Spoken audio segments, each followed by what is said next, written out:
वो नंगा नाच जहां हमारी बहनों, माओं और नौजवानों के कपड़े उतारे गए, वो किस साजिश का हिस्सा है कि वो आज कहती है स्टेटहुड नहीं चाहिए? आप तो लुटेरों से भी बड़ी लुटेरी थी। इसको आप गए, आपका बेटा आपके साथ कब्रिस्तान चाहती है। हमारे लोगों को क्या देना चाहती है? वो कौन सी सियासत कर रही है? किसके एमा पे कर रही है? ये 1947 नहीं है, ये 1953 नहीं है, ये न 1959 है, आज 2021 है। हम सब ने खुली आंखों से वो कुछ देखा है जो 5 अगस्त 2019 को हुआ।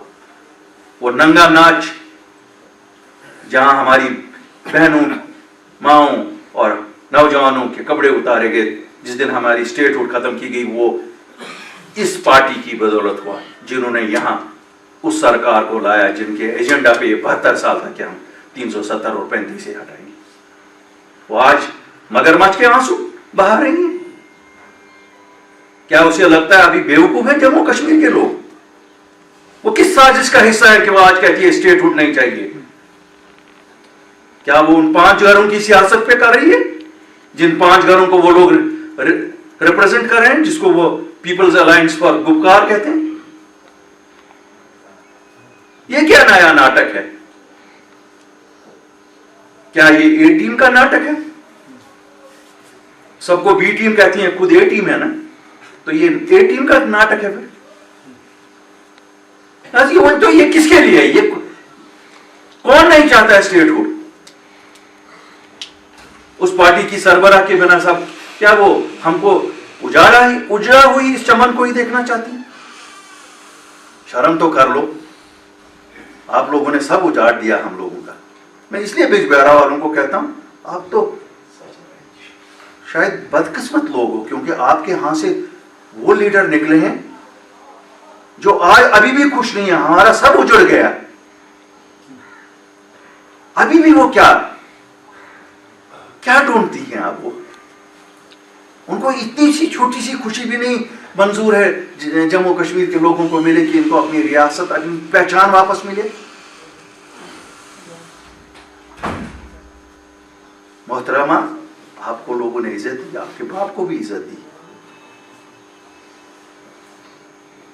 आपके उन 40 चोर और अली बाबाओं को भी इज्जत दी। आप तो लुटेरों से भी बड़ी लुटेरी थी।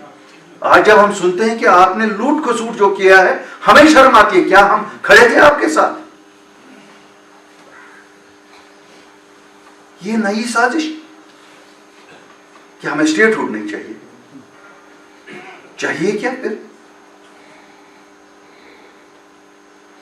मुझे मालूम नहीं। मैं तो हमेशा इज्जत से उनके बारे में बोलता हूं। आज मुझे लगता है कि क्या वो उस इज्जत के लिए भी हकदार थी जो हम सब उनको दे रहे थे? ये तो अभी अमित शाह और मोदी जी भी नहीं बोलते हैं कि जम्मू कश्मीर वालों को स्टेटहुड वापस नहीं देंगे। ये तो पहला नारा हम सुन रहे हैं।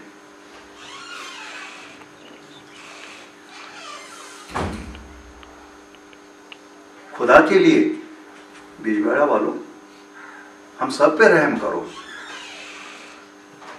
उन लोगों से पूछो आखिर वो चाहती क्या हैं?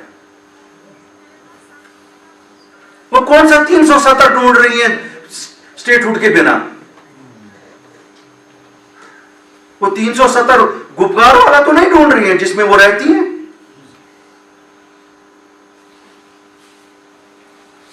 बहरहाल बात इसलिए मैंने आपके साथ की कि कल से मैं सो नहीं सका कि ये क्या साजिश है नई। और मेरे भाई परवेज, आपके कुपवारा से आवाज आती है। देखो, देती भी आवाज कहां से है? आवाज देती है कुपवारा से। शायद उसे मालूम नहीं, खाली 50 किलोमीटर दूर इन हमारे साथियों बुजुर्गों को देख लेती जो बटे हुए हैं 1947 से, जिसमें 2 टुकड़े किए गए और इन्हीं जमातों के लीडरों ने किए, जिनका एक हिस्सा वहां, जिनका दूसरा हिस्सा यहां।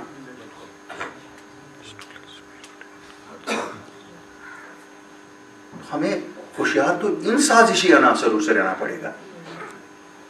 मुझे पता नहीं हमारा सच इनके झूठ के मुकाबले में कहां खड़ा रहेगा।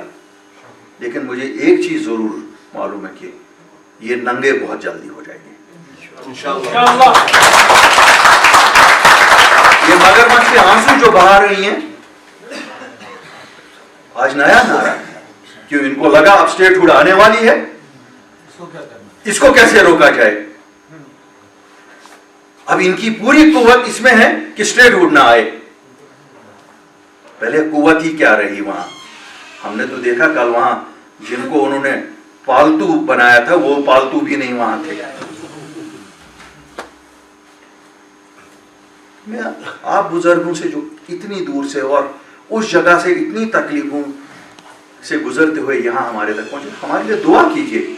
आप देखिए हमें किन किन साजिशों का मुकाबला करना है।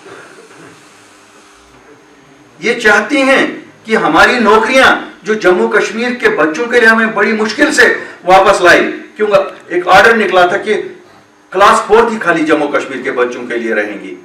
हम गए, अपनी पार्टी वाले गए, मैं वहीं था, कोविड लगा हुआ था, लेकिन हमने 24 घंटे में ऑर्डर तब्दील करा के सब नौकरियां रिजर्व करवाई।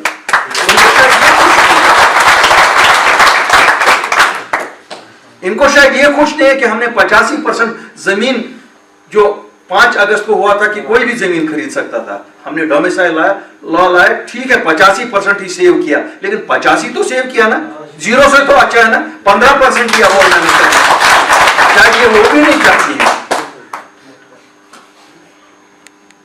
ये नहीं चाहती हैं कि यहां रोजगार मिले हमारे बच्चों को। ये नहीं चाहती हैं कि यहां टूरिज्म वापस आ जाए ताकि हमारे लोगों को, ये नहीं चाहती हैं कि हमारा फ्रूट इंडस्ट्री फूले फले, ये नहीं चाहती हैं कि सड़कें बने, ये नहीं चाहती हैं कि बिजली आपके गांवों में पहुंचे, ये नहीं चाहती है कि यहां school system, education system, health system.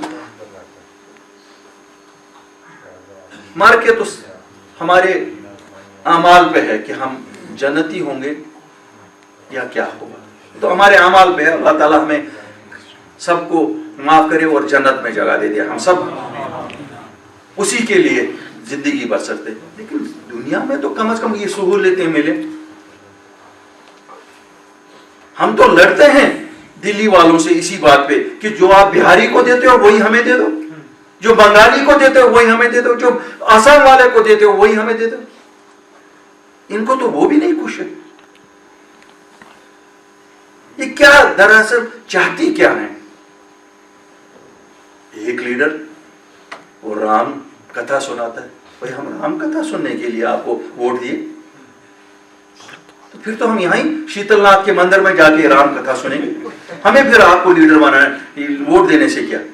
हमने वोट दी, मैं आपको कहता हूं, मैंने अल्ताफ बुखारी ने श्रीनगर में मैंने अपनी कॉन्स्टिट्यूंसी को अपील की, राम कथा सुनाने के लिए की। क्या आपको एमपी बनाया गया इसलिए कि आप वहां जाकर हमें ये कथा, हमें भाई मसला हमारा है, आप गए, आपने साजिश की, उनके साथ हटवाया। 27 जुलाई 2019 को आप गए, आपका बेटा आपके साथ था, आपके वो चुन्ने मुन्ने एमपी जो थे उनको साथ आप ले गए। आपने क्या किया, आपने वहां से आके हमें तो आज तक नहीं बोला। हम भी गए उसी वजीर आजम से मिलने के लिए, और शरेआम प्रेस कॉन्फ्रेंस में बताया हमने क्या बात की। शर्माना क्या है। अगर अपने आप पे भरोसा है, अपने ईमान पे भरोसा है, तो जाना तो हर एक जगह है, बात करनी है, बात करने से ही तो बात बनेगी, चुप रहने से क्या बनेगा। रात के अंधेरों में जाने से क्या बनेगा। रात के अंधेरों में तो चोर जाते, हम तो शरेआम गए, कैमराओं की गूंज में गए, टेलीविजन की चैनलों के ऊपर मुझे लगता है वो 2 दिन हम ही लोग थे खाली। और ये मुझे खुशी है, आप लोगों के नुमाइंदे बन के गए, हमने कोई सौदा नहीं किया,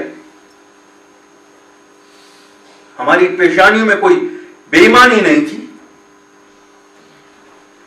आज भी क्या बचाने के लिए ये राम कथा सुना रहे हो। अपने गैरकानूनी मकान, अपने गैरकानूनी जमीनें, अपनी गैरकानूनी जायदादें। भला इतने बड़े लीडर, क्या होगा अगर आपको ये गैरकानूनी चीजें छीनी भी जाएंगी। लोगों के लिए तो कुछ करो ना। अब तो जिंदगी के उस पड़ाव पे हो जहां खुदा खुदा करो। किस प्रेस कर रहे थे वो उस पार्लियामेंट में बोल के। उनको शायद ये मालूम नहीं है कि उनके दिन अब हो चुके हैं। वो गुनाहों की ठेली इतनी बढ़ गई है कि जब लोग इतने बेजार हो जाएं तब कोई नहीं बचाता है, तब अल्लाह भी नहीं माफ करता, क्योंकि जिसे लोग बेजार हो उसे अल्लाह भी नहीं माफ करता।